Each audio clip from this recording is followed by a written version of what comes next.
Semakin hari, korban investasi bodong PT Future E-Commerce atau FEC di Sumatera Selatan makin hari terus bertambah. Tercatat sudah puluhan warga yang ngadu ke Polda Sumsel dengan kerugian mencapai miliaran rupiah.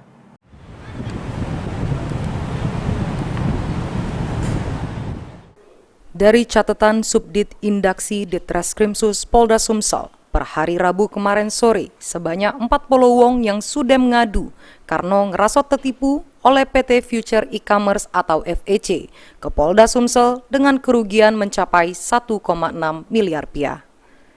Menurut Kasubdit Indaksi Ditreskrimsus Polda Sumsel, AKBP Bagus Suryo Wibowo, pihaknya ini masih ngumpul ke data-data korban untuk diperiksa, berkoordinasi dengan perbankan sama OJK, serta ngelaku ke pendalaman terlebih dahulu.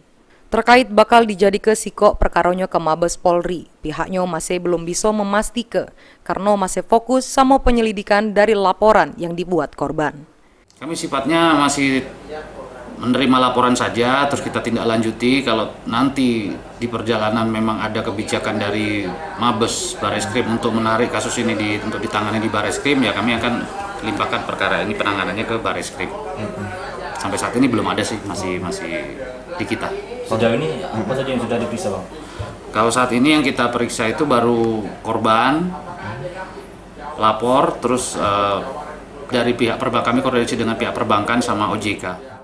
Diketahui warga Sumsel ngelapor ke PT Future E-Commerce atau FEC ke Polda Sumsel karena ngerasa ditipu dengan investasi yang dijanji ke fantastis oleh perusahaan asing tersebut. Sesudah saldo dari para member tidak bisa ditarik dengan nilai yang bervariasi. Mulyadi, PAL TV.